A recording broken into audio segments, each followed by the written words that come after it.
Well, welcome back to another episode of The Founder's Journey brought to you by the Tectonic Circle. I'm so excited about my next guest. He is the co-founder of Ringpin, John Stern. John, thanks so much for coming to visit with me today.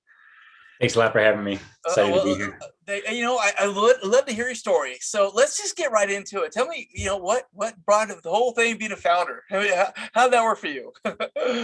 Well, it might not have fit into any other hole. Maybe that's how I landed into founder. But basically, coming straight out of school, I founded my own business, back when I was 21 as a consultant and did that for many years. And if you rewind even further than that, I was pretty entrepreneurial. I started babysitting at a young age and went to work for my father, who was a professor at the time and had a consulting company. So I Okay. remember even back as old as when I was 7 or 8, I was grading tests for my dad. This was before they had Scantrons, and I would make a little song in my head, A, B, B, B, and, grade all his, students' tests. And then I'd say, hey, I wonder what the university would think if they knew, a 7-year-old was grading all your exams. So maybe you should pay me, if I'm working for you or something. So basically, I've been entrepreneurial my whole life. And, you mentioned I look a little different than my LinkedIn profile. When I was 11 years old, my dad was taking me to get a haircut. And I said, Dad, I could do the same thing myself. And you're paying, $9 for me to go get this haircut. Why don't you just pay me $5 and I'll cut it I love myself? it. So that's when I started shaving my head when I was, about 11, 12 years old. And that's why, up until now, I've never had hair because I just been cutting my own hair my whole life.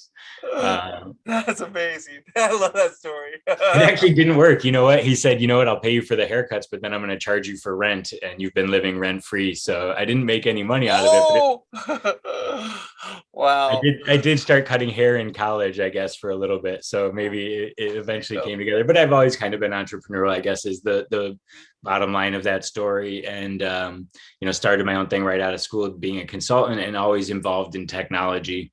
Okay. And really kind of it evolved a little bit because I was known back then as like the IT guy. And Yeah. I would cringe every time I'd walk into one of my clients' offices and they'd go, oh, the computer guy's here. I got to go or whatever. I'm like, oh, I'm not the computer guy, I'm helping you solve problems or whatever. So I didn't want to, I was more of like a people person than, Yeah. behind the scenes. And I wanted to get into kind of more of that, um, person to person relationship building and stuff like that. So I ended up getting into sales, but always had the itch, still to kind of do my own thing. And I have a really talented friend and co-founder, and we've been bouncing ideas, off each other for 20 years now. We were talking about it last night. We did a baseball card site 20 years ago. We did a Nice. poker site about 13 years ago. And, we've both been interested in this physical to digital transformation, but we didn't think that it was, time or that, the world was ready for it or anything. And frankly, until the pandemic, the world wasn't ready for anything like what we're doing. And we saw the opportunity when the pandemic came around that things were going to shift from physical to digital and that people were going to start adopting contactless stuff.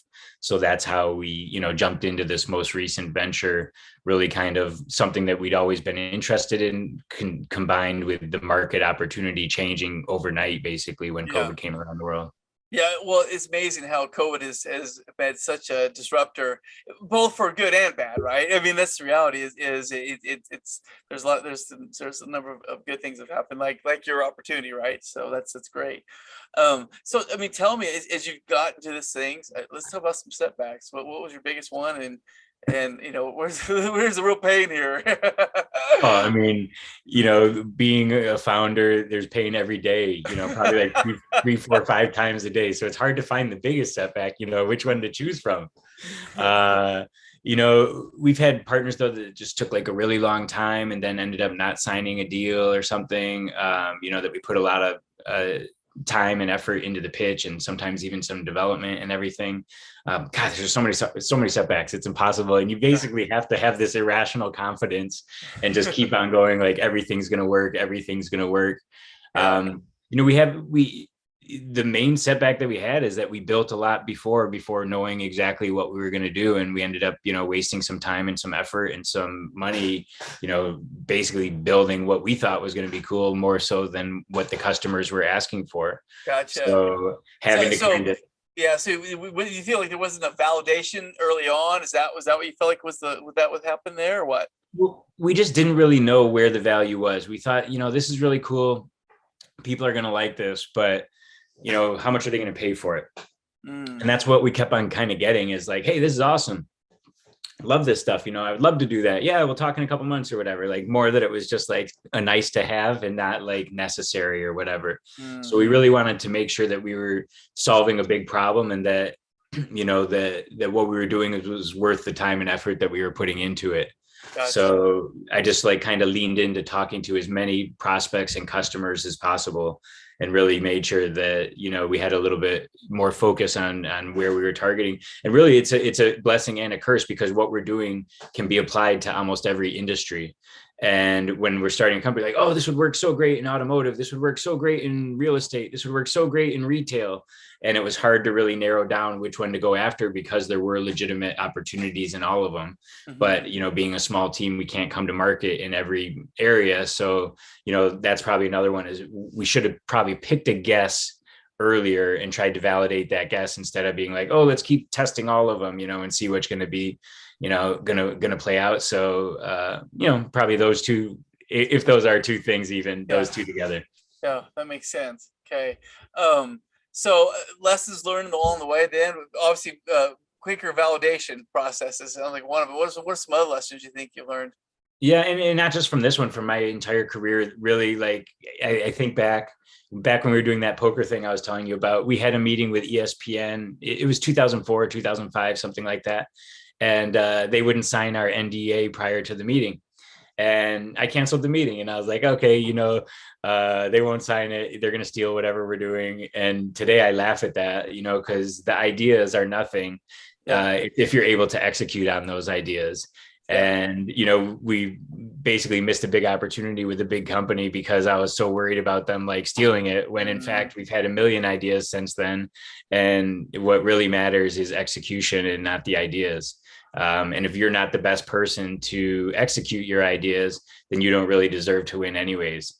So basically now we can scream from the rooftops of what we're doing. And if, someone is going to do it better, like good for them. And, and if we're the right people to do it, then we'll win in the end. I love that. It takes some confidence, right? So many people that get so wrapped up in fear, right? And you let that go and just make it happen, right? That's the thing. In my defense, the guy from ESPN said to me before the meeting, "We will steal your idea." So he scared me a little bit, but in the end, like if I were doing it over today, I would meet with them because I would know it would take them years and millions of dollars to try and do what we're doing. So I would take that risk. So one of the many lesson learned over the years. Sure. So maybe some pitfalls those could avoid. Maybe some best advice you would give then, somebody in your spot here, what would you do, or before your spot, really, they're thinking about what they're going to do. What do you think? What would be the best advice? Really, reach out to people for help and get mentors and get people that are maybe a couple steps ahead in your journey. I was kind of always a person my whole life that I could do everything myself and I'll figure it out, whatever, and never really asked for help until a few years ago. And asking for help really opened up all these doors for me. So sometimes you think like, oh, I'll look like I don't know what I'm doing if I ask for help or whatever. But, saying you don't know something gives you such an opportunity to learn and grow that you really got to put the ego aside and be able to ask for help and open yourself up to new ideas and things like that. So really find mentors, find people a couple of steps ahead of you and really grow out that network as well. I had always still kind of am. I'm very reluctant to be post online or share anything online. I'm a little bit before the generation that lived on social media and everything. Yeah. So it's very foreign to me and very uncomfortable for me to share personal stuff online.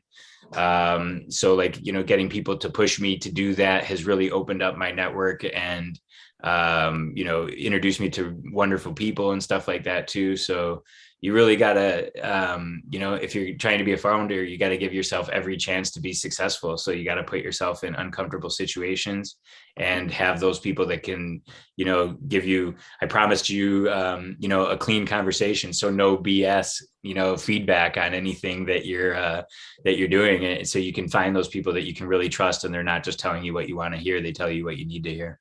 Oh, it's good. This has been good stuff. So tell me, like, as we come towards the end, tell me as far as like a book that made a difference to you that you would recommend and why you'd recommend it.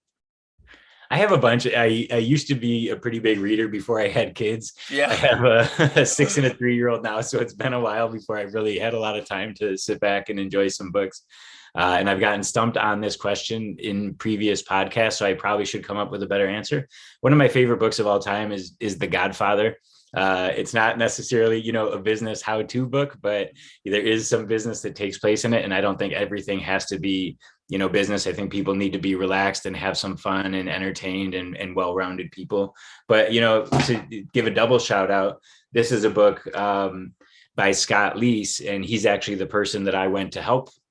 I went for help, that I mentioned in my last answer a couple of years ago. And he also wrote a book called Addicted to the Process. And Scott writes these very easy to read books. You can see how thin it is, probably 90 pages. You can read it. More than a number.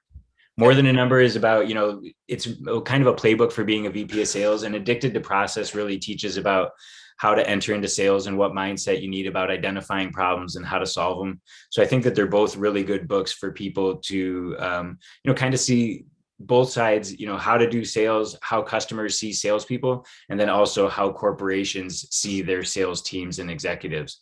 So I think if you're interested in anything in sales, Scott Leese is one of the best people, and his books are great places to start for people. Oh, good deal. Wow. Well, I tell you, it's been such a pleasure to get to know you. And I tell you, if somebody wants to get a hold of you or learn more about what your Ringpin, what will they do? Yeah, we have the domain ringp.in, so ringpin/John, Jon. And I have my own personalized page there where people can text me or book a meeting or leave me a video message, or jon@ringpin.com is my email. So there's a million John Stearns in the world, but there's only one at Ringpin. So it's pretty easy to find me. Oh, super. Well, I thank you so much and really appreciate your insights today. Well, thanks a lot for having me. I appreciate it.